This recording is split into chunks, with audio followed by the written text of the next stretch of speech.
Hi there, good evening to you. Bon dia, is dia, Yiv Galer. Welcome to another Fireside Chat. This is Fireside Chat 23. Eimear Burke here, brought to you by the Order of Bards, Ovates and Druids. And just let me know where you're from, type in your name. And so we've got somebody from Oregon, that's Matt and Danny. Hello. Keith from Vancouver. Somebody from Broadstairs. Hi, Ellie. Great to see you. You may see I'm in a different room. I've had lots and lots of internet problems today. So hi, Pat. And we have somebody from Yorkshire, Montreal, Ohio. Great. Taiwan. I just love, I think it's Hugh. I don't know if I've pronounced your name properly, but it's lovely to see. Oh, he's a Welshman, so it's Hugh. Okay, well, to see somebody from so far away. There's Jane and Maryland, Lisa from Washington, Marcus. Hi, Marcus Bellonius from Brighton. Lovely to see you. Maz at Brighton again. Catherine from Edinburgh, Wyoming, Norfolk. Hi, Chrissy. That's lovely. Tennessee. And Linda, again, always from Australia. I'm very impressed at how early you get up. John from Slough. Paris, Sarah, Virginia, Gretchen from Virginia. Wonderful. Okay, and Donacha O'Hear from Tala. Nice to see another dub. Wonderful. And Karen from the New Forest. Wonderful to see you all. Well, let me introduce my guest tonight, and we go back to the US again, but this time we're going to Oklahoma. So I'd like to welcome Shanda Willis McDonald from Oklahoma. Shanda, you're so welcome. Nice to be here. Thank you for inviting me. And I remember we've only met once before, and that was at the Gulf Coast Gathering almost 2 years ago. Yes. In New Orleans. So and that was the only time we met. So I've never been to Oklahoma. All I know about Oklahoma is from the musical and the film. So maybe you could just, or maybe tell us a little bit about yourself, and then I'd love to know, about your landscape in Oklahoma. Well, I am new to. Well, I don't know. I'm a musician / I sell insurance on the side to make a living, but mostly a musician, artist, crafter, and ovate in training with OBOD. I have 2 children. Okay. A husband, grandchild. Wonderful. So tell us, just tell me about your landscape, and then I'll get into how you came to join the order. Okay, I am in central Oklahoma. So Oklahoma has basically 4 different areas. We have the upper northwest salt plains, flat, desolate, hardly anything grows that way. In the southern part of the state, we have the Ouachita Hills, which are basically big, huge boulders of granite that have been just sort of dumped. And then in the central part of the state, it's the plains into trees and thickets. And then it starts getting rolling into the hills. The northern part are the Ozarks, and then the southern part are the Comanches and the Ouachitas. So it's a beautiful, diverse, within an hour's drive, you can get into any kind of landscape. So what kind of climate, what's the climate like now?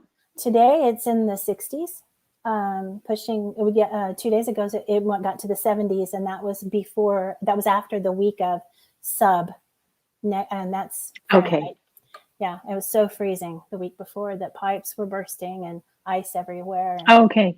But now it's spring. So it works. I wonder, it's warmer here too. Wet and windy, but warmer. That awful cold. Though we can get frost in May, so who knows? Exactly. And occasionally we've had snow in May, so you never know. And then Irish weather is Irish weather. Mm-hmm. So tell me, what brought you to OBOD? So it's a lovely story, I think. Playing the violin in a group, it was a folk dance group, and we were doing contra dances, which is very similar to English country dances that have been Okay. like hoedown, but they're not square dances, which would be considered Western country type stuff. It's Englishy. Okay. So I was playing in the band, and we have friends that are dancers, and one of the ladies came up to me and a few of us and said, "Would you be interested in playing for my group's Halloween event?" And I said, "Your group?" And she said, "Well, it's kind of a Samhain thing." And I knew the word Samhain because I was a little bit into on the pagan path at that point. And I said, "What kind of group?" And she said, "Well, it's a Druid group." And I said, "Druids in Oklahoma, I'm in." So basically I said, "What kind of music would you be interested in us playing?" And she said, "Well, any of the Irish, sea shanties, drinking songs, whatever," which we do on the side. And she said, "But if you're really interested, contact Kim, who is a member of the group." And she turned me on to Dave the Bard.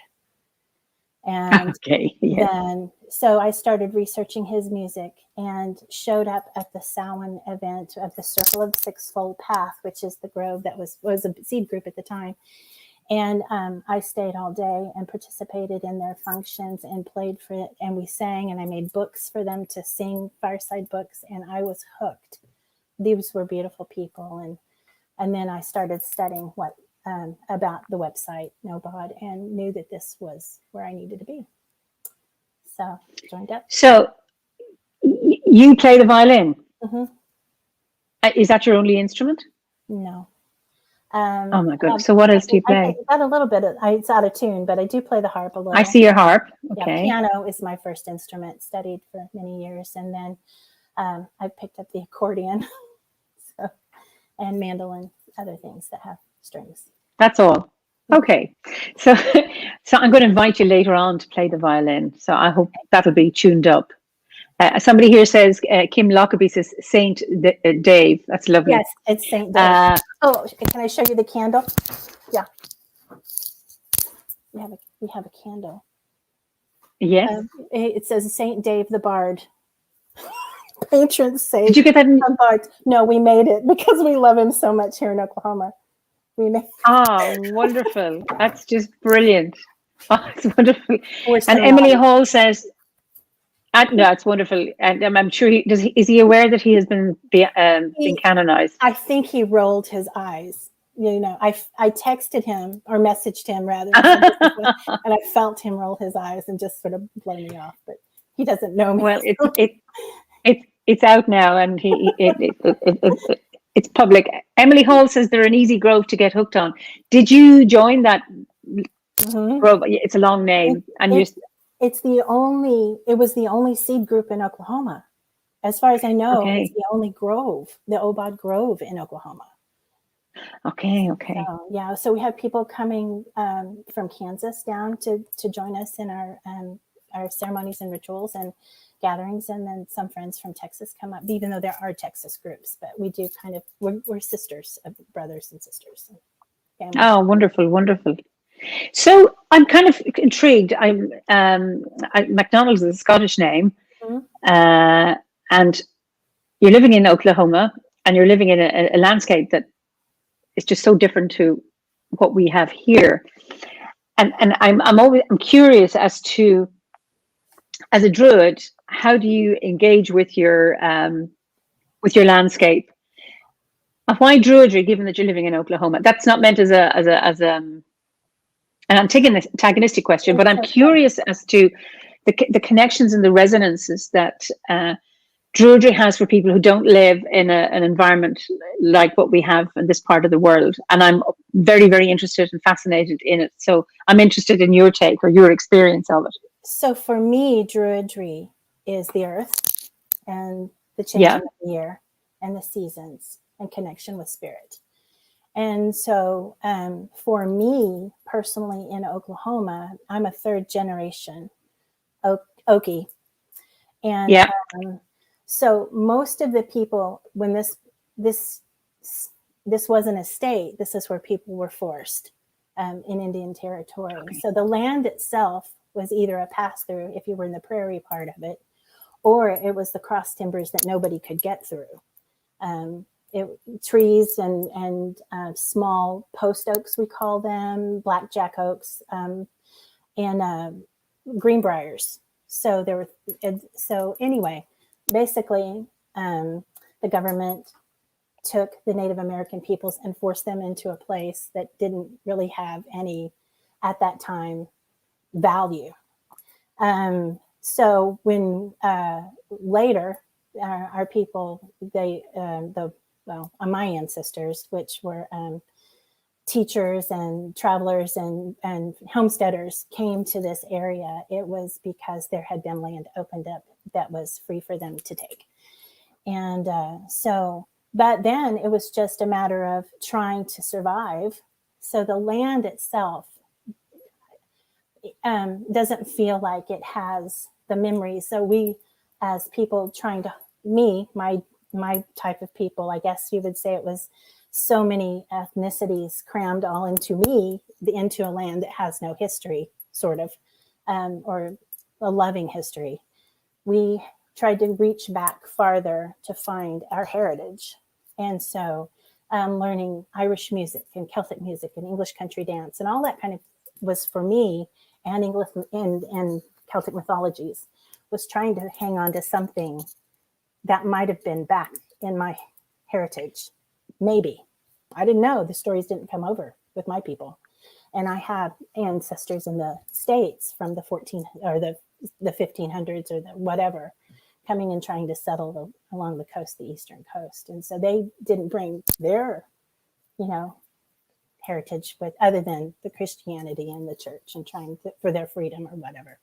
Anyway, so for me, Druidry for Oklahoma is developing a relationship with the land, with my own spirituality, and creating something, as opposed. And yes, I do love the mythologies and the histories of the stone circles and the tours and everything that you have, long ancient things that you have there. We are trying to establish that connection with our land here that might not have been acknowledged, like our rose rocks or caves, where people might have, I don't know, hidden gold somewhere or something like that. Just, I want to come back because this intrigues me. So you're saying that before the movement of Indians from other parts of the U.S. into Oklahoma, that there was no previous indigenous group of people living there, that it was almost like a no man's land? It was a pass-through. Thousands of years prior, along the eastern coast or the eastern borders of Oklahoma, where there's the Arkansas River, the Mississippian culture. But they died off actually prior to the Plains Indians. So there's a big gap, but they didn't really come this far into the state. They stayed along rivers, going from the south. Okay. So so for everybody, so for Indians and for the European settlers, this was new land. So I think what you're saying is that there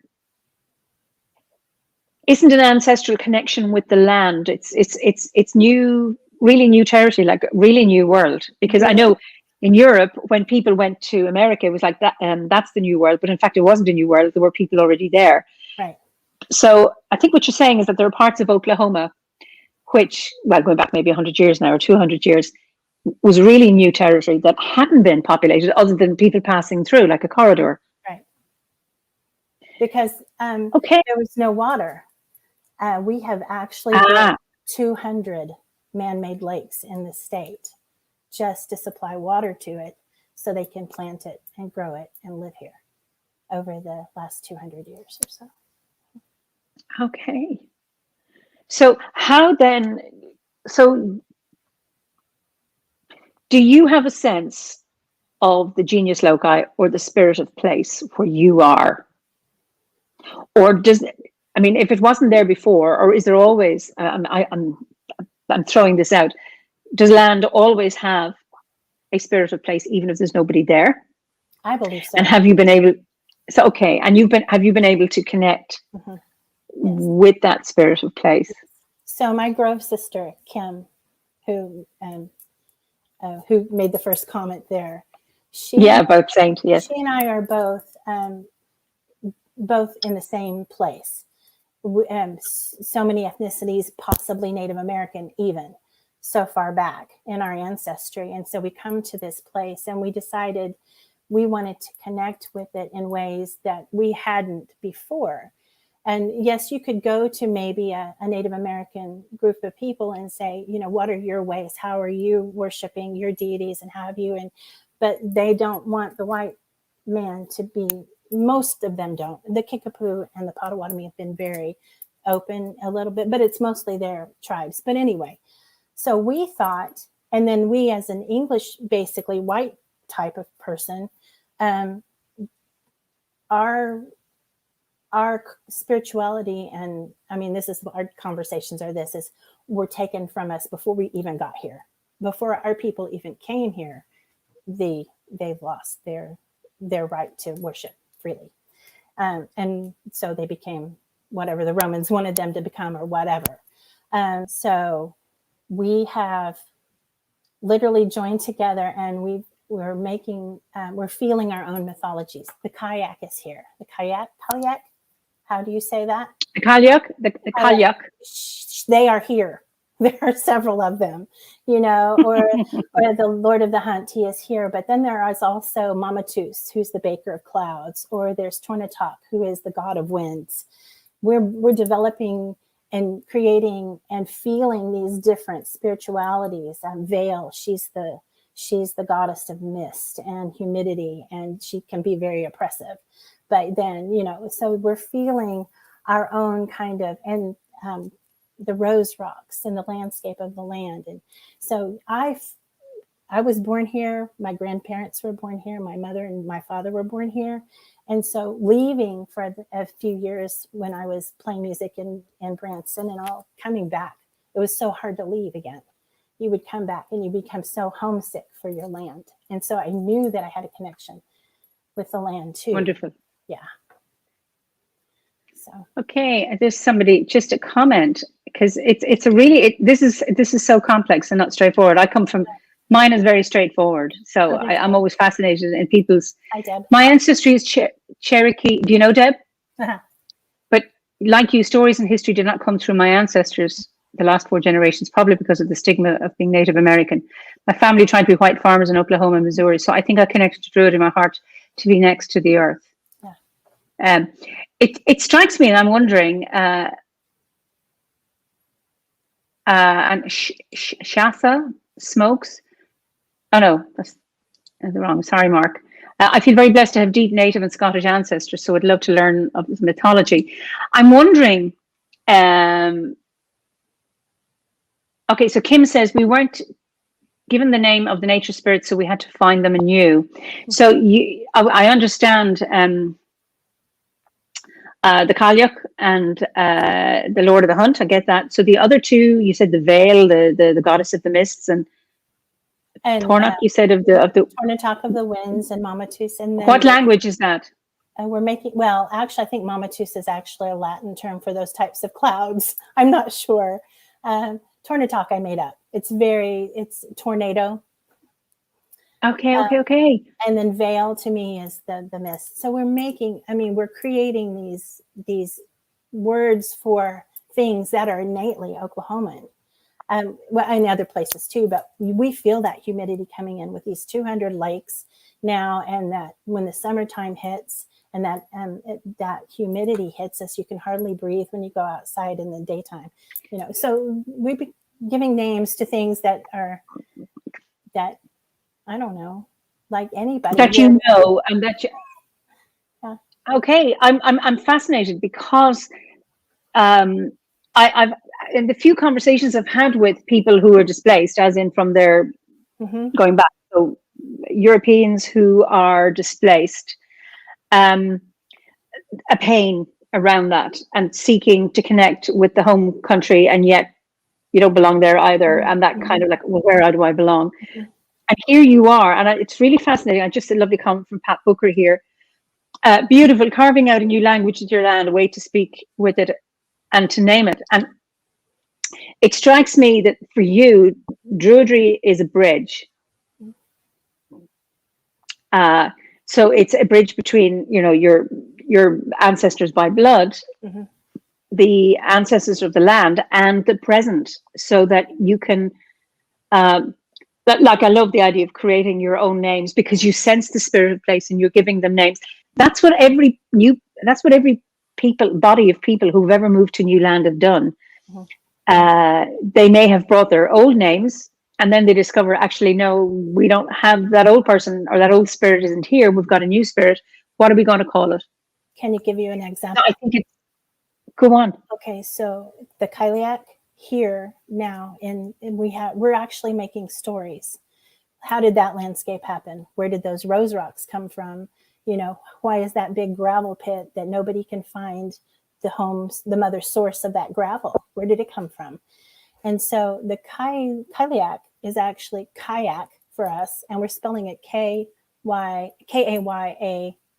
kayaks. So it's the same sort of giant,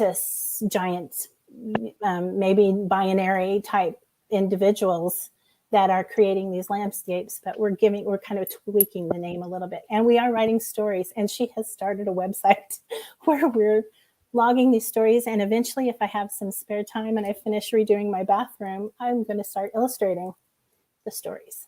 Oh, that would be absolutely wonderful. Yeah. This is absolutely fascinating. So I just love this engagement in a really fresh, creative, lived, experienced way that you make. You belong to the land, and it's adopting you, and you're really, really deeply connecting with it. I don't know if you watched. I was in conversation with Danuta Rain, I think 2 weeks back, and she's lives in New South Wales, and she was talking about all the different climates and not the climates, the seasons. How do you? I mean, here I was just talking about we can get 4 seasons in one day here in Ireland, but generally we have 4 seasons and we understand them, and that's what Druidry. Here we look to the seasons and it's fairly clear. How do you engage with the wheel of the year, if you do engage with the wheel of the year? We do. I assume you do if you're a member of OBOD. How do you marry that with the actual landscape and the seasons in Oklahoma? Do you have 4 seasons, and do they correspond? We have 4 seasons. Okay. We have the changing of the trees, and when the autumn rider comes in, which is another one of our okay, go on. Our deity type, she brings in the fall, and when the kayak wants to hold on to it, or the winter, or she brings in the fall and the kayak wants to come in and take her fall. But anyway, the summer is hot. It is definitely Beltane. It is definitely fire. The fall and the autumn equinox is the change of colors and the cooling of the season. The winter, of course, Alban Arthen is usually very cold, even though it doesn't come until after. So Alban Arthen, we've been outside trimming mistletoe from my trees in our shirt sleeves, and then the snows hit the next month or week or whatever. But yeah, we have our springs and all of it. It's beautiful here in Central. Yes. Wonderful. When did you, and somebody says, yes, 4 seasons in one day here in Oklahoma as well. That's Michael or Michelle Cope. Okay, so I know what that's like. Just Maria Sophia Lundgren says, oh, Shanda, I find this approach so creative and liberating. And absolutely. Can you remember, so you went to that gathering and you played music for that grove. Can you remember your first spiritual experience? In life or in Druidry? In life. Oh, I can't even put a finger on all my spiritual experiences. I started in as a child, actually, with with Christianity and mother and intuition and synchronicities and all that other kind of stuff, which I feel like magic is a lot of synchronicity. But I guess, can I just do my most recent one? That might be easier. Yes. You're okay. So and you'll connect with me on this too, and so will my new mentor Jenny on this, but for my ovate stuff. But it had to do with Olivia Robertson. Most recently, okay. So I really felt a spiritual, magical presence. When I first realized who she was, what was going on, and she was saying, "You need to learn about me, and you need to go ahead with this, the mythos of Oklahoma, creating this mythos and this mythology and this." So I got permission basically from her because that's what they did. You know, she and her brother and her sister-in-law, and so I thought, well, you know, that was the most recent, maybe. Oh, wonderful, wonderful, wonderful. Okay, so this is a question for you. It comes back to your naming. Do you gift the names to all, or do you also bring in the known ones from other culture and practice? Well, I guess the kayak for me, and or the kaliak or kayaks, and or Karnonos. He's part of my landscape here as the Lord of the Hunt, and mixing in with the kind of the green man aspect of it. But basically, I think we're just being open to the land itself and letting it happen. And there's a real sweet story. There's an organization in Oklahoma City, and Kim will tell us which one it is. It's anyway, Labyrinth Temple or something like that, where they've actually created the goddess of clean water. Ooh. Which is Brita, which for us it's Brita filters, which is the clean water and the spring water and all that. But they literally, they're thinking, you know, this is very important to us to have clean water, especially when your pipes break and nothing that's coming through is muddy lake water or whatever. And we've experienced this last week when you turn on your water and it's just shooting mud because there's a mainline water because it's frozen. But so that actually, you know, the more and more you say the goddess of clean water, or the entity of deity of clean water, or Brita, thank you, Brita, or whatever, it all, that's how it starts. So it's just, but it's something that we were thinking, we want to pass something down to the children of Oklahoma. Here are stories, and here's some mythologies of these lands, and they could go find rose rocks, or they could go to the cavern, or they could go to the salt plains and dig crystals, you know. But we're embracing stories that put them there. Kind of what made the kayak put the rose rocks in the cracks along the, you know, kind of thing. You've mentioned the rose rocks so many times, and each time I thought, oh, I'll wait and I'll come back. And now I want to know, what are the rose rocks? Rose rocks are barite. Oh, we call those desert roses. These are red. Yeah. Oh, yeah. And they're barite formations that actually crystallize in the shape of a rose. So anyway. I have a small one of those, a tiny one. Yes. Okay, I didn't know they came from Oklahoma. Some do. There are other places that have the desert roses, but these are the red barite from around where we live.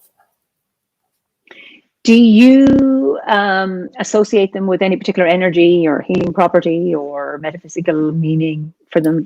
I've not had enough time to do that. I know Kim was actually studying that. I'm not that far yet, and I think my OBOD studies, which I think it may come up, but I'm not sure. Just I'm feeling the waters on what's going on. Okay. In my other ovate friends' lives, but I'm wearing rocks. I feel like, you know, this is from Ireland, actually, from the Loughcrew yarns. It was given to me by a friend who picked it up off from the Loughcrew yarns. Oh, Loughcrew. Loughcrew. Anyway, yeah, that's a beautiful passage tomb. It's aligned to the equinox sunrise. Yes, just beautiful carvings. Yeah, probably should. And that's Shlee. Pick it up. but she picked it up for me and brought it from Ireland to give to me. So Now, there's a connection there now, because Loch Crew, the cairn, is it's on Sliabh na Cali, the mountain of the Cailleach. Well, there you go. And this is from a piece of the tree, that the Seven Sisters tree that you sat underneath in New Orleans, and I just reached down and picked up. Oh my God, the 1700-year-old tree. Yes. Brilliant. Anyway, so that's what I do. Oh, wonderful. I believe okay, so you're lovely. So somebody says, I love my rose rock. My dad brought me one from a trip he took to Oklahoma. I remember it came with information about the Trail of Tears and story about how they formed from the tears of the people that were being forced from their land. Do you know anything about that story? Or well, I can see that story. However, I mean, I understand it. I understand why that they would say that, but they're in different locations. The Trail of Tears is up along for the Salagiv, the Cherokee people, is up along the eastern part into Oklahoma, and then these are in very central part of Oklahoma. Okay, but it's lots of red earth, which makes a lot of sense. But okay. But then again, there's that mythology you're talking about, that if they want to embrace that, it's a beautiful story too. Yes, again. Yes, it is. I know. I don't know if you've ever been to Iona. I've only been there once, or have I been there twice? I can't remember. But there's on Columbus Bay, you have these tiers, and there are. It's a stony beach, and they're either known these tear-shaped stones. I have a necklace made from them, lots of them. And they're either Columbus tears, as in St. Columkill, Columba, or Angel's tears, but they're tear shapes. But that notion, it's really interesting, the notion of stones being tears, and maybe petrified tears that are held in time. It's fascinating. It's wonderful. And then there's somebody says Apache tears. That's a different stone, isn't it? New Mexico, in the Apache. In the Gila near the yes, I used to be in a rock club, so we went. This is how I know these things. But Apache tears are in New Mexico, but they're beautiful and they're black and they're gorgeous. Yes. Yeah. Oh, wonderful. So it's really interesting, because often I ask the question about, how do you see your responsibility as an ancestor of the future generations? And I think you've already started speaking about that. And I don't know. Would you like to speak a little bit more about it? I know I'm putting you on the spot, but you're not going to be held accountable for it either. Well, and Kim and I have both discussed that. It's like, here we are, we feel like we're floundering. We don't connect with we're white and native, maybe, or who knows, German, French, I've got it all, and then it's like, you don't connect with any of those heritages because you didn't have those, and your family didn't have those, and your ancestors didn't have those. They literally came here trying to just survive. And so they didn't. And then you're only taught what you're taught. And when I talk about us living in the Bible Belt, people say Oklahoma is the Bible Belt of the United States. We're the tightest notch on that belt. Seriously, I mean, there's churches on every corner, all of this. So trying to just think for yourself, you have to get away.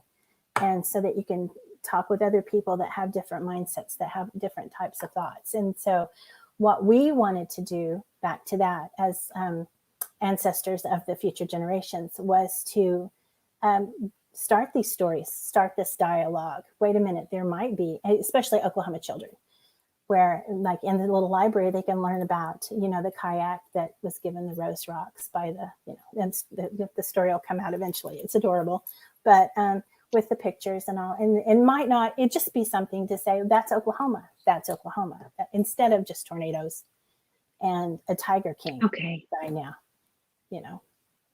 so. I haven't seen the Tiger King. I know it was a hot thing during the early lockdown. Wait a second. The Wizard of Oz, isn't that where? Is that Oklahoma? Kansas. There's no place like home. Kansas. Oh, it's Kansas. Oh, sorry. Close enough. Prairie land. Same thing. Okay, there's no place like home. Okay. Wonderful. So it's really interesting. I think that's a lovely. Thinking forward that you and Kim are doing, in terms of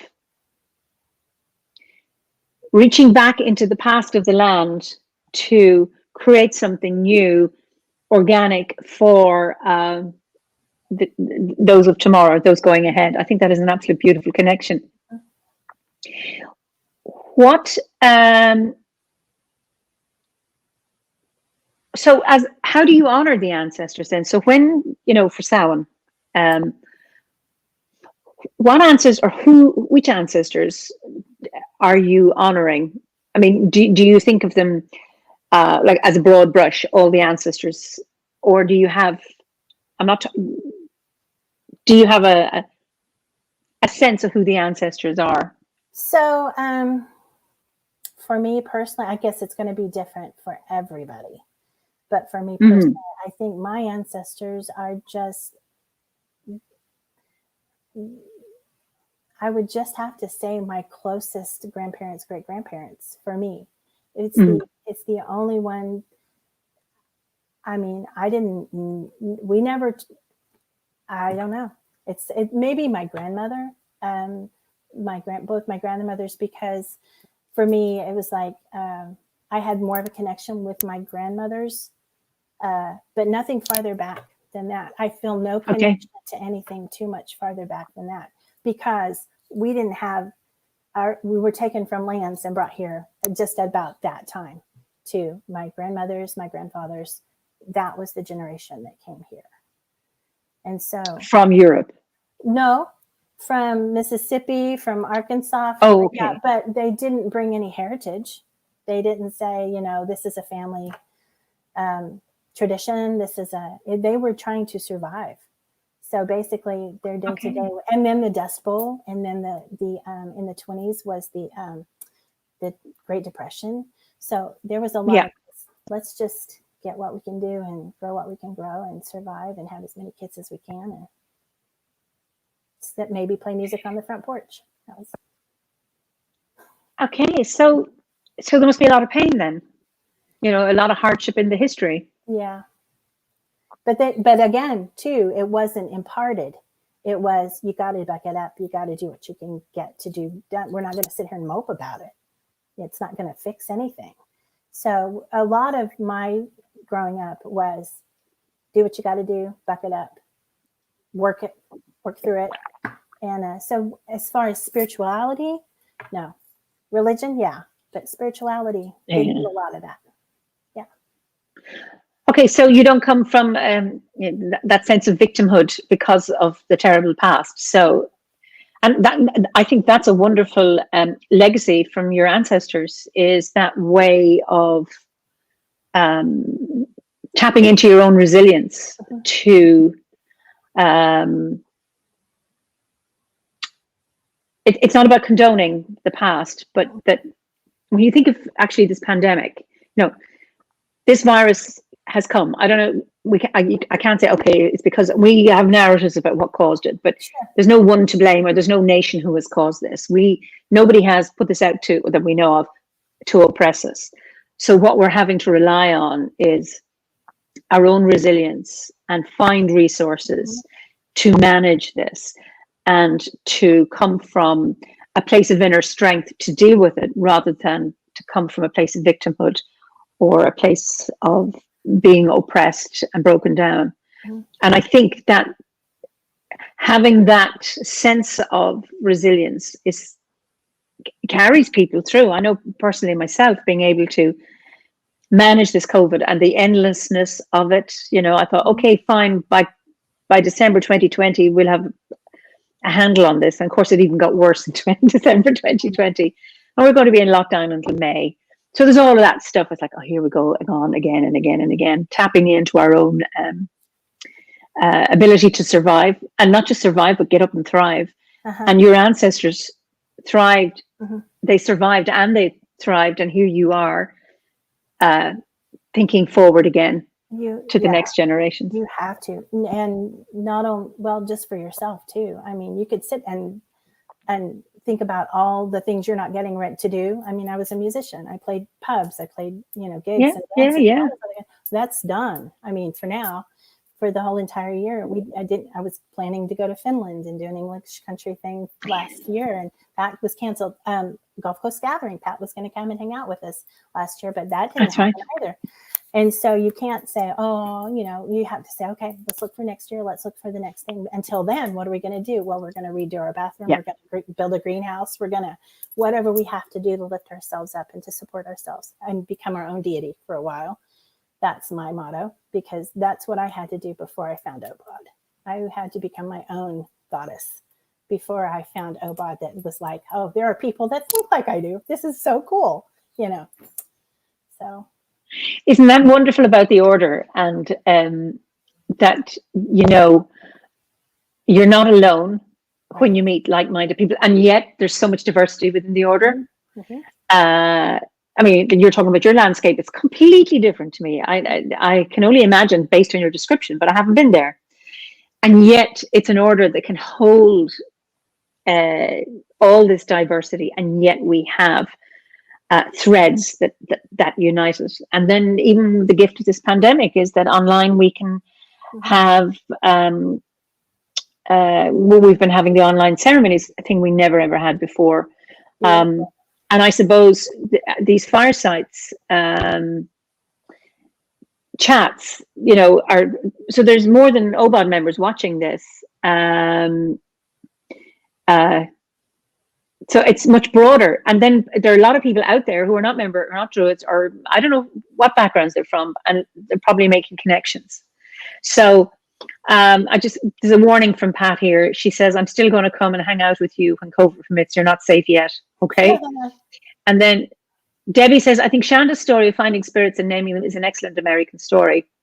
I think there's an awful lot in that. And I think there would be a huge amount of healing for people living in the US from that. Is kind of finding your own place, your own.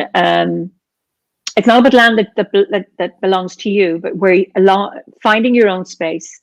Pat talked about it in the first Fireside Chat. Mm-hmm. Her mother is from Sicily and her father's from Yorkshire, and how they had bought this piece of land in Northern Ireland, and how that land has claimed her, and how she can put her hands in the earth and feel, I belong here, I belong here, I belong here. Not that this is mine, this is mine, this is mine. Right. And to be able to be in a land that isn't the land of your ancestors, but to be able to say, because remember, people have always migrated, go way, way, way, way, way back. Mm-hmm. People have moved around. So there were always people who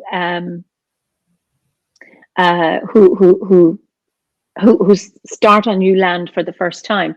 I think what's been painful is if there's original people there, that they have been destroyed or oppressed or killed in order to do that. But that notion of sharing a landscape, it would be lovely if that's the way we could think, or if that had been part of the story. But and where I live, actually, I live in the middle of 3 reservations. So what happened is the government gave the Native American the tribes land, and so they went to the centers of those places and they settled and survived. But then there came a time when the corners of those lands were still vacant and still open. And so the government said, well, we're going to take this land back because there's a lot of open land there that's not being used. And so those are the places that are the towns. And okay. So Shawnee, my hometown, is in the center of the Kickapoo, the Potawatomi, and the Sac and Fox tribes. And so what's beautiful for me is, even though I can't identify with any of those 3 tribes, we all live together, and they have their tribal lands. And I've actually gotten to sit in the winter home of a Kickapoo woman with my feet next to her fire, talking and visiting in her Indian house, she calls it. It's with its, that she brought from New Mexico and all of this from when they were able to come back to their lands here in Oklahoma. And it's beautiful to be able to live all together. There's not the, and I'm very proud of the tribes too, because they're bringing casinos in and they're thriving on the money that they make back. So They're thriving. They're thriving. Oh, that's what you said. Great. So that's a positive outcome for this. Mm-hmm. So Druidry's been really, really important for you, and I mean, you may have already addressed this obliquely, but is Druidry something you do or something you are? What's your take on this? Well, I knew you were going to ask this question, and I thought about it, and it's both, actually. I am a Druid, and I do Druidry, and the moment that you wake up and you breathe, and your first thought is, thanking the sun, thanking the earth, thanking, and I say the sacred three when I light the candle. I have a puja wall. Did I tell you about that? No. I do a morning thing. It's a thing. I do a morning puja. I loved the Indian idea of waking up and waking up the gods with, I guess, and praying and that kind of thing. But instead of the gods, I decided I was going to put pictures of all my family. And you're up here, and Olivia's up here, and Philip and Stephanie are up here, and Dave and Nguyen and Carrie are up here, and then just out here. Can I show you? Yeah. You all are up there. And anyway, so every morning I will get up and I'll light my candle, and I will wish good thoughts and beautiful days for all of you. And that is my way to connect spiritually for the morning. And I feel grounded when I do that, asking, the lighting the candle in the name of the sacred three, which was something we learned about a little bit in Bardic. And for me, that's the sun, the moon, and the earth. So the sun is the giver of life, and the moon is the bringer of peace because she steadies us. And then the earth is the bestower of grace because she wraps us in her arms, keeping us safe. Wonderful. So that's your personal daily practice, yeah? Wonderful, because that's often the word. Ellie Talat says she's interesting that you use the word puja, because that is Asian Indian, Hindu. Am I right? Mm-hmm. Hindu. Okay. And do you have what is your interest in Hinduism? So here's what I've learned about being an Okie. You Go on. Take it all, you embrace it all, and you pick the best parts. And so and that's what I do in my music too. So when I sit with an old time fiddler, I can't play with them as well because I've literally thrown in, and that's mountain music, say in the Appalachians, because I've thrown in Cajun shuffle, and I might do some harmonies, or I might do something that sounds a little classical or whatever. It's because what we have done is, or I do, is I embrace it all, and I pick what I like out of it, and I put it into my world. And so, yes, I do puja, but it's not for gods and goddesses. It's for my friends and my family. And so that fusion, like you do with your music, there's a fusion of, I suppose, your spirituality as well. When you think of, without any spoilers, what is it? Somebody says, we also have a puja table. I incorporate Hinduism, Buddhism into our Druid practices. And it's another one. In my travels, I definitely felt distinct spirits to each place I visited, whose nature is tied to the land and perhaps the changes that can happen. And that's from John Demarest. So I just wonderful comments here from people. So I can't read all of them because they come up so fast, but it's really, really interesting that to have people commenting on it. Love the ability not only to survive, but to thrive, creating your own stories of your natural landscapes. Absolutely. So Chrissy Kimber says, Shandaland is a wonderful world. Okay. Yes. Really, really sweet. So without giving spoilers about what happens in the Gwers, but if a person who isn't a Druid said, what Druid teaching has changed your life? Are you able to, could you answer that question? Well, first of all, what I've loved about the OBOD Druidry, not that I've studied any other Druidry, but what opened me up to this initially was basically you're allowed to take what you want to of it, what resonates with you, what you feel touches your spirit, and you're not judged if you don't want to take all of it. So I didn't feel initially like I had to worship Bridget or worship Caradwyn or any of that. I was given permission to learn the stories and learn the beauty of the stories and take them apart and put them back together and all of this. But I didn't feel like I had to build a shrine to it. Or, I mean, some people may, but I just personally didn't feel like. I have a picture of a friend of mine that passed. She is my personification of Earth Mother. You know, so she's up there, and then the Gundrestrom Cauldrons Cernunnos. Yeah. There's a little statue of it, but that's it, other than Dave the Bard's candle.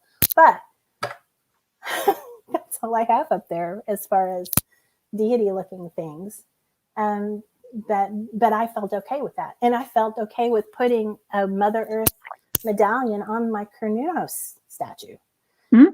Because I don't really technically worship the statues; they're just sitting there as my personifications of those things. Absolutely. So that, I suppose that's one of the things I love about the Druidry as practiced within the order. It's dogma free, and it provides a framework from which to practice or explore the Druid path. And that freedom. I'm sorry. Just, it was around, is there a specific teaching? Oh. So if somebody who isn't a Druid say, well, what is it about Druidry that changed your life, if it did? It did, and I felt even closer to the Wheel of the Year. I feel even closer to the seasons. I understand them better, and have fallen in love with the aspects of each one. It's taken me a while to get summer, because I'm not a hot weather person. Yeah. So we and I are working things out. But and the elements. Oh my gosh, the beautiful, just all the aspects of the elements. Anybody who ever studies that part of it, it was mind opening to me. Wonderful. What has been your? I mean, you've been talking about so many things you're doing and working on. You know, you're writing your stories. You're and your music. What has been your greatest achievement so far? One of the cool things that I think I did early on with the Druidry, you mean with this path that I'm on? It doesn't matter in your life. In your life. I really like everything I've done. Greatest achievement. I guess I went to China. That was an achievement as a young person writing and playing in an orchestra. I would say, I think breaking free, though. Breaking free of a dogma and a set of rules that I didn't have a choice in participating in. And I think, and that me being on this little thing with you is huge, really huge, because I was not going to do it just because I'm still feel like I'm under that shadow. But I have, for the most part, broken free when I decided to start worshiping myself, and and then I was going to create sanctuary in my home for my children and my husband, and I was not going to let the outside world influence the beautiful Zen space with my family. And it wasn't Buddhism. It was just, we're not going to raise our voices. We're not going to argue. We're going to choose our battles wisely, and we're going to discuss them in proper fashion. And we're just going to make this a place of sanctuary with a set of drums. It's not all silent. I love it. Silent. No, but okay, that's your get out clause. You have drums. Okay. So I suppose that's something to be really, really proud of, to be able to, because it is really challenging to break with the traditions of your family of origin.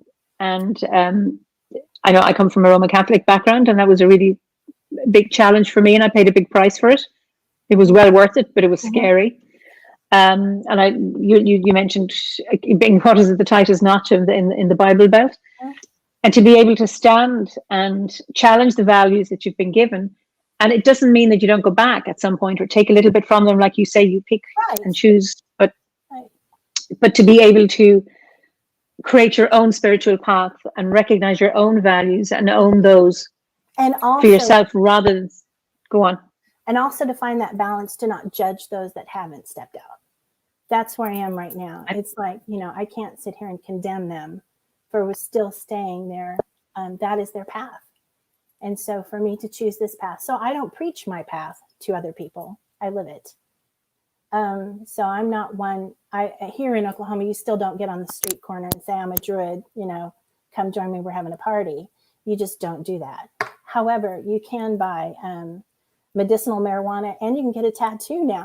And there's liquor by the drink, which is huge, in my little town. But, this is new. This is new. The medicinal marijuana and tattoo parlors are relatively new within the last, And then liquor by the drink happened when I was young. We were able to drink alcohol in restaurants when I was little, but not before. Yeah. Wow. Seriously, groceries, nothing was open on Sunday for the longest time. And then finally they enact so that you could at least do some shopping on Sunday. But most, there's more. Well, I mean, it's interesting. I grew up with small shops would be open after Mass on a Sunday, and a petrol station would be open. And the pubs would be open in the evening and close early. But I remember we didn't, shops weren't open on a Sunday. That was a day of rest. There was always alcohol available in Ireland, thank goodness. The only things we couldn't do is have sex. That didn't happen until television came to Ireland. That's right. As quoted by a famous politician. But we could have music, we could have fun. And tattoos parlors came in once tattoos became fashionable. I'm in Kilkenny, I'm in a city. But there was no legal issue around those as far as I know. But so it's great to be, and I think it's really, really important, and I like that, is that you move out from the values of your family of origin, the spiritual values, find your own, and don't look back and condemn. And I think that's really, really important, that so many of the fundamentalist religions condemn others who are different. And I suppose, when I hear people on this path sometimes condemning Christians or other faiths, and I kind of go, no, hold on, just, we allow everybody. And this is what I love about the order, is that, we have Christians, Muslims, Buddhists, atheists, you name it, polytheists, it doesn't matter, that as long as we have that, we have so many shared values within the order, within Druidry, that it doesn't matter what other spiritual path you have alongside it. Because the Gwers, for me, is more philosophy. It's more of how to live life and how to live it fully and balanced, as it is to worship this, which is religion. This philosophy and the spirituality of the cosmos is, to me, is just a beautiful thing. So it enhances any, I would think, religion. The tools in the Gwers and the things that I've learned so far would just enhance whatever path you were on. So. Okay, now I don't know if this applies, but my other question is, what's the biggest challenge you've overcome? And I don't know, is it this one, leaving, that, or are there any other challenges that you've overcome that you're really? This is the big one for me. My husband has been beautiful. I mean, he's whatever you do, Shanda, I don't care what you do as long as you're the one doing it. That's his philosophy. Okay. That means building anything too. I mean, I have to do my own building and things like that. But I think my mother, and I love her, and she's beautiful, and she's artistic, and she's a creative, and she lives 2 houses away from me. And my father, they're both still living. They live just up the road a little bit. But for me to be able to speak freely about how I feel or anything spirituality, I would never be able to do this. It's just because of the blinders and the boundaries that they've wrapped around themselves. And it's sad But so when I go to visit, which is quite often, we don't talk about this. They don't know Yeah. about this. And I don't talk about religion because I don't want to go there, or politics. We don't talk about religion or politics. We just love, and we talk about baking and cooking and game shows. And I mean, they say in pubs here, you don't talk about religion or politics. It's far too emotive. Mm-hmm. Do you have any regrets In life? Yeah, probably that I didn't learn about this earlier. Didn't learn about OBOD earlier. I would say, had I known about this earlier in my life, I would have been freer and more balanced earlier. But it's what it is, and I loved have experiences that maybe some people don't, that I'm able to add or not add, or understand. At least I can understand. What are you grateful for?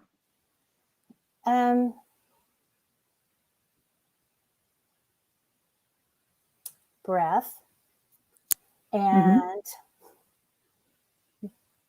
I would say my OBOD family, or my Grow family, my family, my immediate family here. I'm happy. I'm happy. Right. So I don't look at any of the bad stuff. We lost our son-in-law to a car accident the March of last year. And so you have to move on. You said that was not a good thing. So then you help your daughter, pick up the pieces and move forward. But again, with that mentality of, you just got to do what you've got to do. You can't cave. You can't break down. You've got a child. You've got all this kind of stuff. And I think that what was the question? What are you grateful for? Oh, I'm grateful for everything. everything. Okay, so what specifically brings you joy then? I would definitely say completing a project and seeing that it's finished and done, and it works. So when I finish doing this bathroom and putting in this bathtub and it doesn't leak, I will be super happy.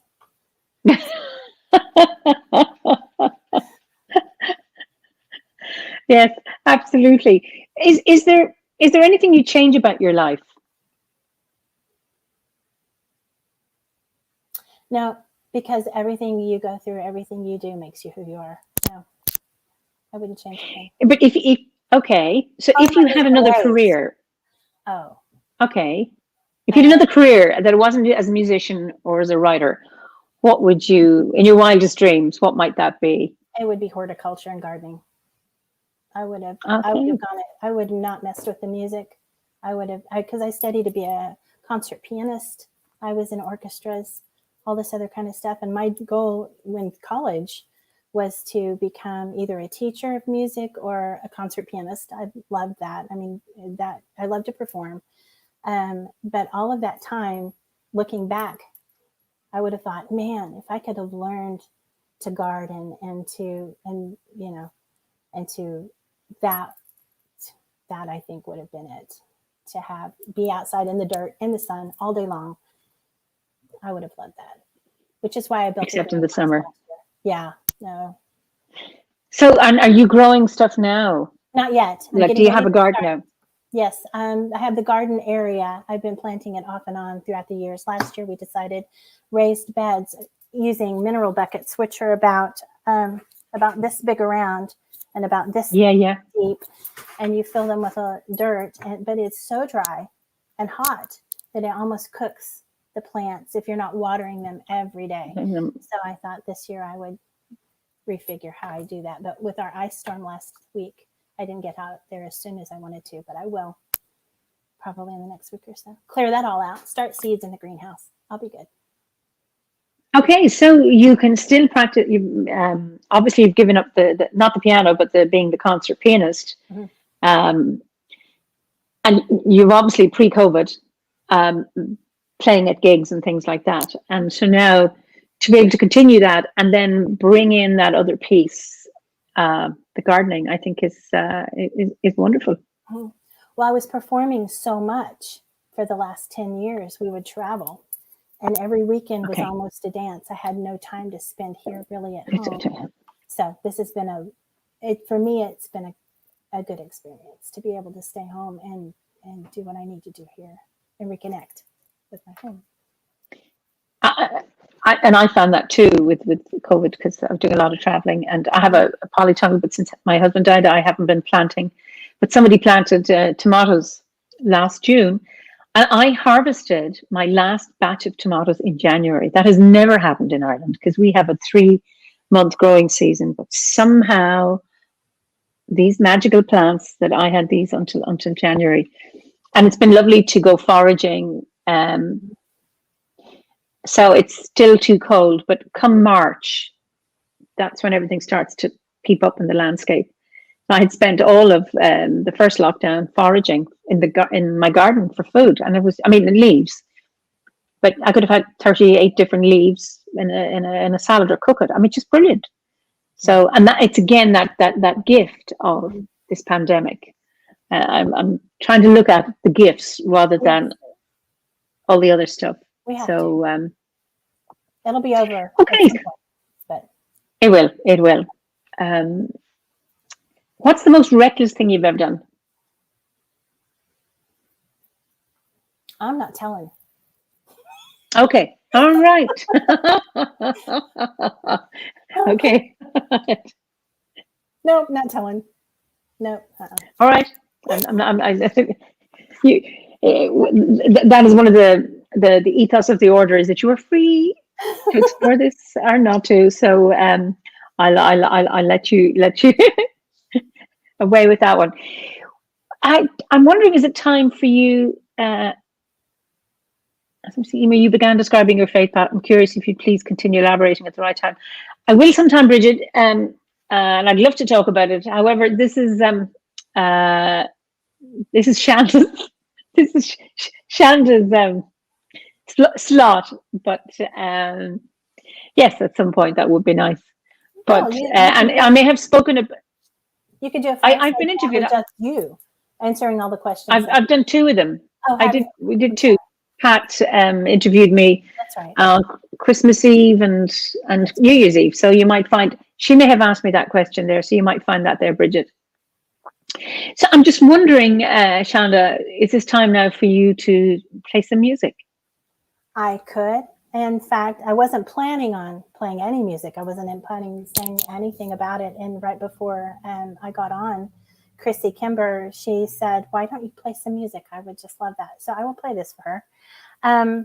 But this I will also play for you. It is a tune called "The Island of Woods."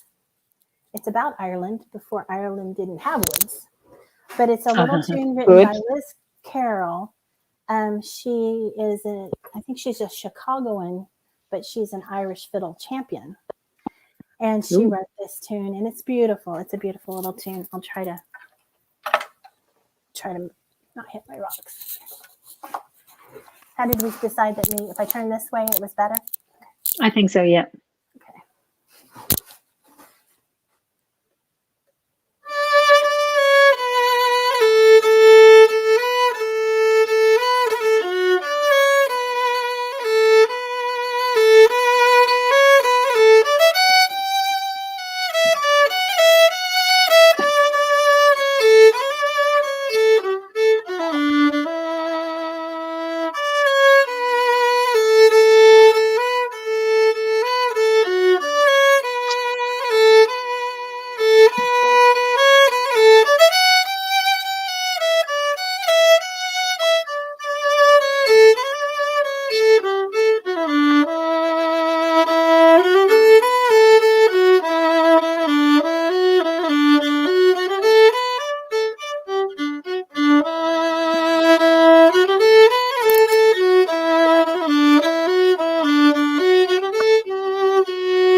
Wow.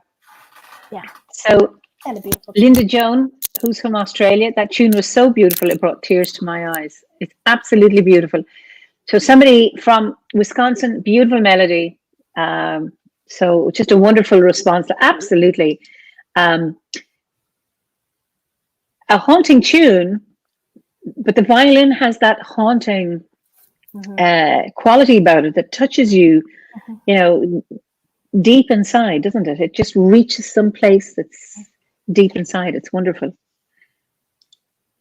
It's kind of like the Armenian duduk. It's like it's almost like a voice in and of itself. So, and yeah, I love the violin. Of all the instruments I play, I think it's the one that I can be the freest on because I just go away when I play. But it's a hard instrument to play. I mean, they say it's the one closest to the human voice, but I mean, I play the harp not well, but I can play the harp and people aren't going to be going where you play the violin not well and it's kind of like screechy. So it takes a lot of I don't know, practice. It takes a lot of practice and accuracy and precision. I was 12 when I first picked up the violin, and it was not a pretty thing, you know, but there was something that happened. Probably it was just when I started really getting into learning all these Irish tunes, because that's a big thing here, is to sit in these sessions and to play the Irish tunes. And in fact, they have festivals, and in Texas they have the Irish Festival, and you have thousands of people in different sessions going on all over the place. But to really, and that was another way that I tried to embrace, you know, my heritage was with the violin, because the violin is part of my heritage. My grandfather played it. I never heard it, my great grandfather, but it was more, you know, like old time, you know, hoedown stuff. Yeah. But to be able to, but like with anything, I mean, you've learned all these languages. You just didn't learn them overnight. You know, it took years and years of studying and practicing and talking to people and listening to the inflections. Right. The violin's the same. You have to shut your mind off and you have to listen to yourself, and it gets there. Wonderful. Jules Weaver, touch my soul. Can I purchase a recording? Such talent. So that's a question for you. Look up Liz Carroll. She's amazing. She is a Chicago fiddle player that wrote that tune. And so you will see her, YouTube her. She will be playing. It's called Island of Woods. I have a feeling Jules was talking about you. Oh. So maybe not. But anyway, do you have any? Do you have you recorded any of your music? Yeah, we've. I was in a band that did English country music. Oh, speaking of. We, you know, they're online, you can find them, but the name of the band was Ladies That Play. So there's going to be, I've got CDs of them. And then I was in an Irish band before and had some recordings of that, but I don't know if there are any for sale on the internet anymore. We're just a hometown group. We're nothing big or anything. So, but thank you. Thank you. So Brigitte says, thank you for your wise, inspiring words. Hua Farn says, big party. So Jules Weaver says, yes, she would like her music. So I assume it's Carol. Carol's. So maybe after this, you can go in and just on the Facebook page, just put down, post the names, the reference. So people, perfect, lovely. That was absolutely beautiful. Really, really nice. Thank you. Given the state of the world and given the state of your country, you know, beyond Oklahoma, in Oklahoma and beyond, what concerns have you, you know, about the modern world and what's going on today? Well, I'm the wrong person to ask that question because I don't watch TV and I just refuse to mentally go there. But I know it's necessary to know what's going on in the world. I don't know. It's I can't overthink about it. You have to just live one day at a time and try to be the best human being you can absolutely be, and more by actions. I mean, you can say, you know, you need to do this and you need to do this until you're blue in the face, but if you're not living that kind of life, then I say just at this point, no, the earth is going to be the earth, and hopefully we don't kill ourselves, you know, as a entity or human beings or any of that kind of stuff, trying to live here. But I just try to take one day at a time. Can't overthink the. Which I think, well, right now, this is what's required of us, because this is all we can do. I know Roma Johnson. Oh, I don't know how many teas back, and she talked about what the pandemic had deprived us of our future. And I mean, what she meant was that ability to make a plan for next week or the week after, or say, and around living in the now, because this is, I suppose, by being the best possible versions of ourselves right now, we'll have payoff going forward into the future. I sure hope that some people have really, it feels like where at least I live, that people are really starting to connect back with their families and their homes and their lands. And you go to a home improvement store and it's packed with people wanting to fix this and reconnect with their homes and their day-to-day lives. And my husband cooked dinner for me last night. It's like, I've been married 32 is that news? years. 32 years. And he was making, it was store-bought lasagna, but it was in the oven and he was cooking it. And I thought, if the pandemic does this, I was speechless. I was. Oh, I didn't make a big deal about it because I would have embarrassed him, but that's wonderful. That's wonderful. Long may it last. So, given the world as it is, you know, we're talking about, well, there's American politics, there's this pandemic, there's climate change. What gives you hope for the world? These are big questions. For me, they're big questions because I don't think that far. I don't think that big. I think like here. Hope for the world. It would be just educating our children. Just educating our children to think for themselves and to open their eyes and to listen to all of it. Not just closing their minds to what this channel's saying or this channel's saying or this parent's saying or this boss is saying, but listen to all of it and ask questions if you don't understand, and also be open-minded. We get so stuck into, I believe this and I believe this, and you know, they don't listen.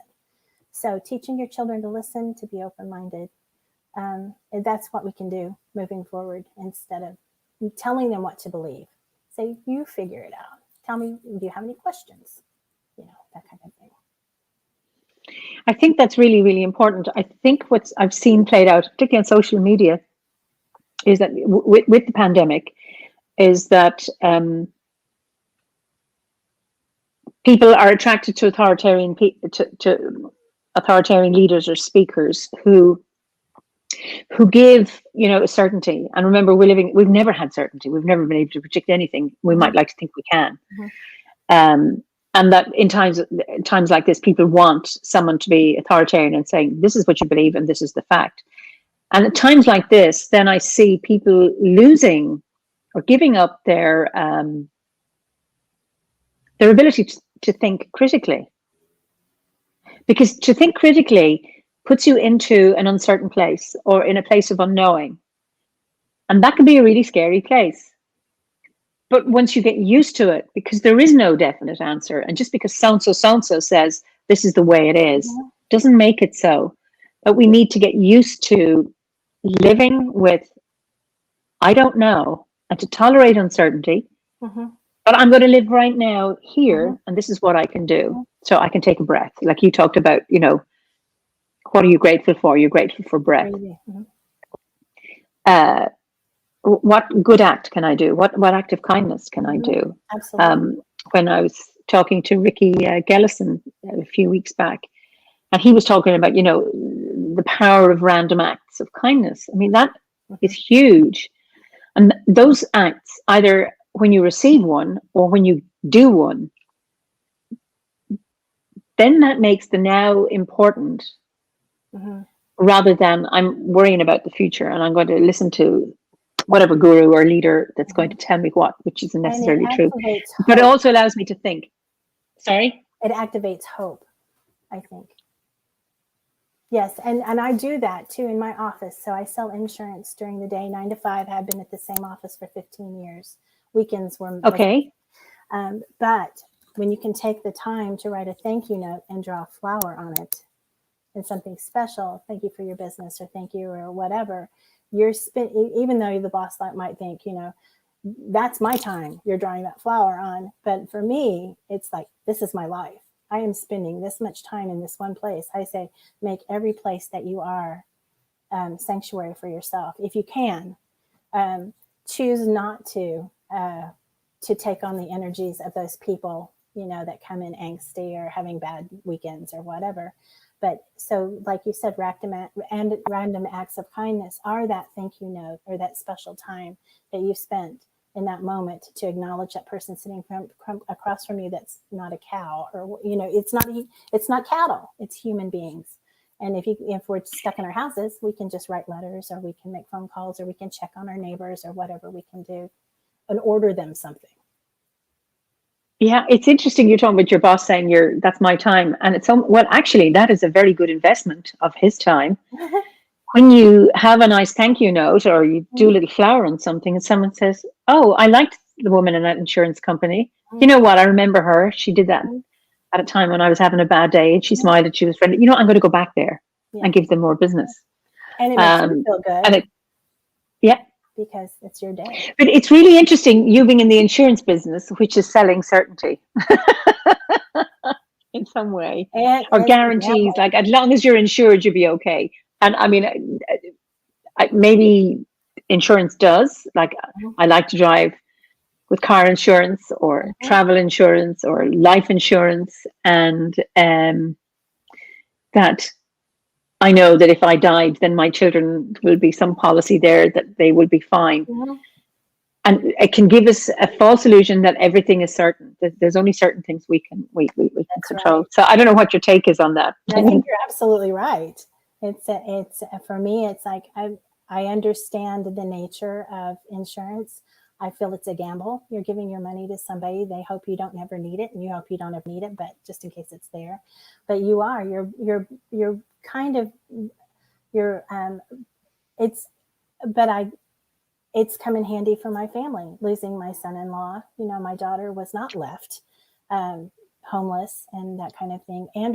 We've built houses back for people who lost them to fires that they would have never been able to build back if they had not invested in their policy. And but it's a gamble. It's always a gamble. But then again, I'm glad I'm there because I can help, but I wish I didn't have to pay for insurance either. I know. But I know it. Yeah. It's just to come back to the random acts of kindness and, your flowers on your little notes. Absolutely. How we vibrate with other people reflects how we are inside. And I think that is so, so true that, as within, what is it? Well, I know as above, as so below, but I think as within, so without. I think that's so true. Is there a person in your life that you admire? In my life? Like now? Yeah. Like now? I admire Kim. I admire her a lot. Okay. Yes. Tell me about her. She's creative and fun and smart. And she's going to kick me when she hears me saying this about her. I love you, Kimmy.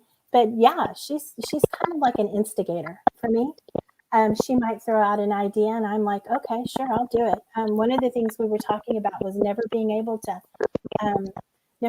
to remember what order the ritual goes in. And I said, what if we had one of those, like the Catholics do those rosaries, so that we could like memorize the parts of. So by golly, I made us each one of these rosary ritual things. So each bead has, had she not said, I wish we could figure out how we could remember the order of the ritual, I wouldn't have come up with something like that. So she kind of pushes me. So I admire her. And then she puts me in place if I need it. She says, "Oh, I love you. You're all right. You live another day." Is there anybody from history that you've admired, or any writer or well-known person? Yeah, I always say, wow, what if Ben Franklin could see this? I always say that. Go on. What if he were sitting in my car and we were driving down the road at 70 to 80 miles an hour, just to see what old Ben would think about what had happened with the world and the technology and electricity and all that other kind of stuff. So, yeah. What is it you admire about him? I guess the little that I know, I mean, I've not sat down and read, a lot of stuff about him other than what we're taught in school with the kite and electricity and the glasses but just forward thinking, just trying to be on the cutting edge. I felt like that's what he was, trying to be on the cutting edge and experiencing everything. I kind of got that vibe of him too. Me too. I'm a polymath and want to experience everything. I might not know it all, but I know little bits of a lot of stuff. And yeah. It's interesting around polymaths. I was reading an article, months and months and months ago, that polymaths are far more successful in life than specialists. And they were talking about that Dilbert, the cartoonist, who wasn't a great writer and not a great artist, but combined the two, became a great cartoonist. Mm-hmm. And that being able to bring these different skills together and integrate them, you're actually creating something new, rather than often it's like, well, where's your expertise? And sometimes that's just about knowing or more and more about less and less. But the generalist is able to find threads of connection from all sorts and weave them together to create something wonderful and magical. My craft room is full of opportunities right there with with the beading stuff and silversmithing and the sewing and woodworking and all those types of things. I might have dabbled in everything, but so that I think everything that I've ever done has prepared me for now. The music, the art, wonderful. The crafting, the everything. And one of the first things I did when I joined the Grove, Kim, and another instigation thing that Kim did was like, we were sitting together. It was after we had actually become a Grove. We were a seed group to start with. Then one of our members became the second Druid, and we had a little gathering for that, to get together for that. And we were thinking, wouldn't it be lovely to have, we don't wear robes, we wear our jeans. We're just real, oaky, laid back. But wouldn't it be lovely to have something we could throw on real quick to commemorate the moment of a ceremony? And ritual stoles came to mind. Yeah. And she said, yeah, we could have one for like every festival quarter. And I thought, yeah, let's do that. So I started sketching out ritual stoles. And then I painted panels on cloth. And then I made satin ritual stoles and then sewed these in and made medallions. And every single festival has its own ritual stole. And we all wear them in the different.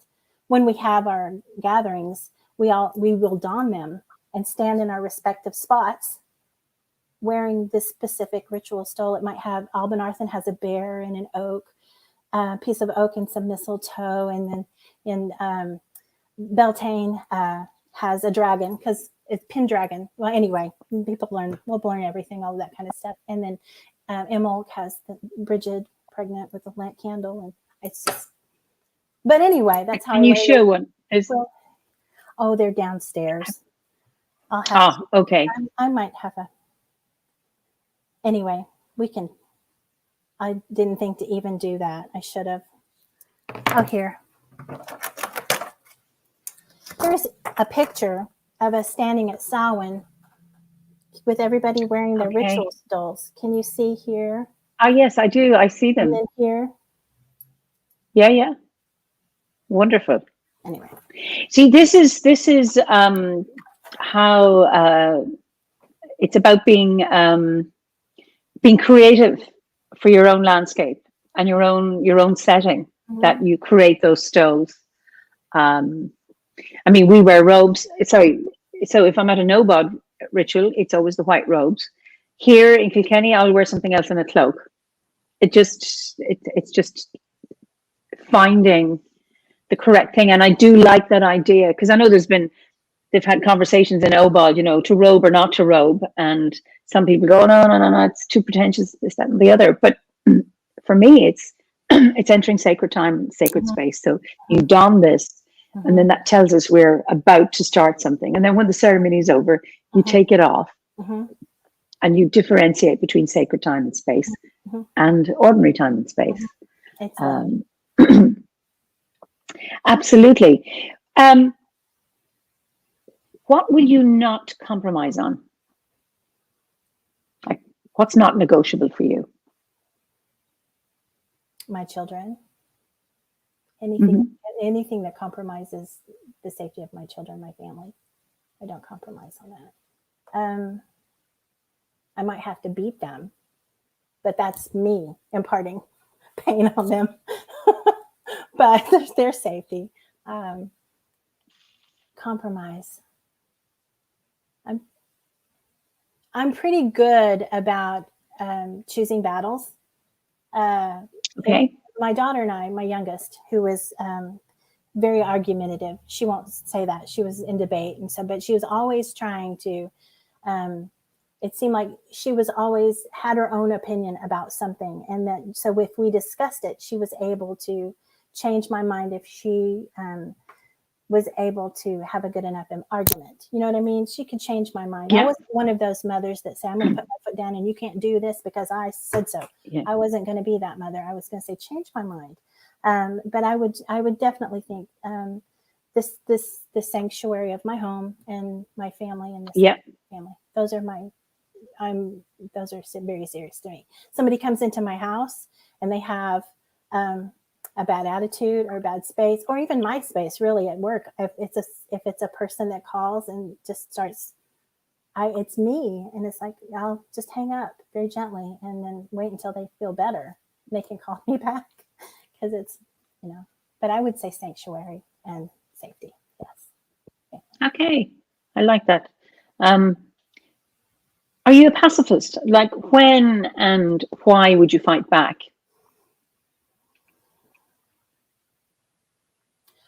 I should have had a list of questions before we started this so that I could have good answers. Am I a You've been doing really well so far. I would say, yeah, I'm kind of a pacifist. I'm not so much a pacifist as I am, you fight your battle, I'll fight mine kind of thing. It's like, I try not to get messed up in anybody else's drama. Because online you've got people that are griping about this or griping about this. I tend not to even engage. It's like, I'll wait for my own situations, and then I will sit back and I will look at all the angles. So I would say I might fight, but I might fight in a very quiet kind of way. So okay, but more so I would say diplomatic. I'm more diplomatic. Okay. Would you like to be, when you pass, buried or cremated? I don't care, but cremated probably. Yeah, just throw me to the wind. That's my thing. I won't be there. I'll be somewhere else. Probably, hopefully in Hawaii. And somebody. Why Hawaii? Because I've always heard that it's lovely. I've never been. There's a beach. There's cocktails, things like that. Only in Hawaii. I'm just wondering. Waterfalls. I mean, you see all these wonderful pictures of the waterfalls and the coconut trees, and you're thinking, wow, that'd be an amazing place to visit for sure. Birds of paradise, jasmine. That sounds absolutely beautiful. We were talking earlier about, your landscape in Oklahoma, and sacred sites. Are there special sacred sites for you in the US or something? Have you been to Europe? No. Well, no. No. I've heard. Okay. Yeah. So in the US, is there a sacred site that's special to you? we've turned some places into sacred sites for ourselves. One is the Washita Hills, the mountains down south. Okay. Because we've done what we call pilgrimages. We call them saunters. Basically, so this area in the Washitas, we've gone for 3 years now, during October, when it's a decent time to camp, actually, for us. And we just embrace that landscape. It's the big boulders, the granite, the red ones, the gray ones. There's hills, there's trekking, there's some lakes. But just my group in specific, we go, a few of us, and we say, okay, now we're designating this as a sacred place for our grove. And where 2 or more druids are gathered. That's right. Yes. That's true. And then there's the Heavener rune stones, which we don't know if they're actually authentic Scandinavian runes that are carved into this huge stone in the eastern part of Oklahoma. But we have taken pilgrimages to go look at it. And also the spiral mounds, which were the Mississippian culture that I was telling you about, that was thousands of years ago, that lived along that river, build these mounds, which are similar to the Tours, where they did their burials. Okay. But we've gone to visit those as group pilgrimages. And then we do saunters, which is basically a walk to a park or a special place. So we have a nature preserve type thing where we'll just quietly walk through it. Maybe we'll gather mistletoe as we're going. And we don't trek because we saunter. It's our holy lands. Like John Murr said, you don't trek through your holy lands, you saunter through them. So, yes. Just to go back to those mounds of those ancient peoples that are now gone, have they been excavated? Oh, they've been excavated and demolished. Apparently, and tried to be rebuilt. And once people found out what was actually happening, apparently somebody came in, originally homesteaded the land, and then started selling it off when they found out that there were graves under these hills. And so whoever they sold it to came in and dynamited and tried to pull out all the hard things. And so lots of things were lost, like anything that was leather or feather or anything like that, because of just being left out to rot after. But then when I think it was somebody in Norman, I read a book not too long ago, or an organization said a heritage organization said we need to save this area, went into the land and tried to reconstruct and put it back together. It's a lovely place to go, and it's along a river, and there are big trees, and then you see the hills, and but they're not. They seem to find in those artifacts evidence of trading with the southern tribes in like the Mexico area or down in that. So there was a lot of travel from back north and south, but not so much east and west. So. Oh, fascinating. Lovely. So what, okay, you want your ashes scattered in Hawaii. Well, no, here. Would you like to visit there? No, I want them scattered here. Yes. And then I'm going, because I said I won't care because I'm going to be somewhere else, but who knows where I'll be. Oh, because you're going to be in Hawaii. Yeah. Okay. So where would you like to visit that you haven't been to? Is Hawaii one place you'd like to live now while you're here in this, or wait till you pass? Is there any place else you'd like to visit? Yeah, I would like to go to England and Ireland. Yeah. Wales. Okay. Yeah, I'd like to see that. Someday I might. If not, we've got Google Earth, and I've been a lot of places on Google. I'm at the moment doing, it's just, I've done 4 classes now, and there's 1 more to go, and Know Your Own Locality. And it's done here in Ireland by a geologist and an archaeologist. Wow. And it's around, looking at heritage maps to discover the geology of your own place and the archaeology. So I've been just doing these, learning about the resources and how to do it. I haven't done it yet for here. And I think that's quite fascinating. And it's the maps, the aerial maps, and how in the past, when you think of those hills that you're talking about, they were dynamited. That's how archaeologists excavated tombs. So you had them, they dynamited the passage tombs here in Ireland, going way back. The same in Egypt. Now you can, with geophysiology, you can do the equivalent of an Earth-based X-ray and find out so much. So it's really fascinating to. I'm really interested in this. I actually do that when I look at Oklahoma and I look at some of the runoff. Most of Oklahoma was covered by an inland sea for millions of years. So we have fossils and different kinds of things that we can find too. But so it's fun to kind of watch how, when that all receded, the valleys and the drainage that they created, because that's where the rose rocks are popping up. And that's where there's a we call them mud balls, but it's a geode that's made out of the red sand that's created, and it's got voids inside of it that little crystals form. Yeah. So that's where those ancient waterways kind of dried up, and that mud kind of created these gaseous bubbles and created rocks and stuff. So, but yeah, it's magical. What's your favorite season? That's a question to ask you. Or favorite festival? It's well, my favorite season is fall, autumn. My favorite festival is Albanarthen, because I have it at my house, and so I open and we have a full day of munching and visiting, and then we go out and cut mistletoe out of the tree in the front yard, and then we go out to the circle in the backyard and Sunlight Grove. We get to hang out all day.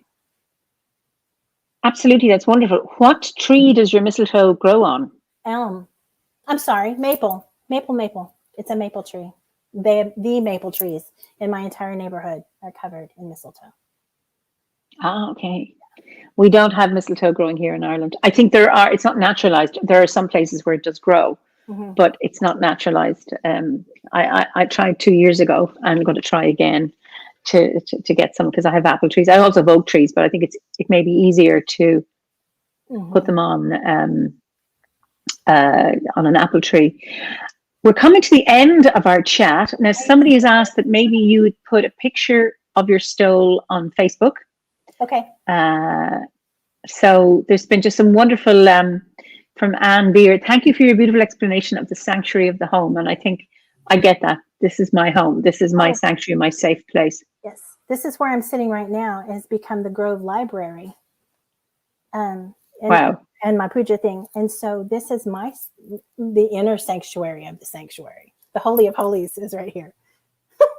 But yeah. Oh, wonderful. Wonderful.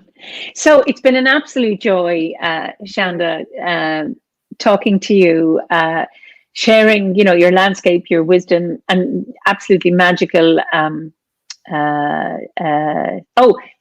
Jane Myatt, Kim has already posted the stoles on Facebook. Thanks, Jane. Thank you, Kim. Yeah, and Linda Joan is talking that you have mistletoe in Australia. It's wonderful. I've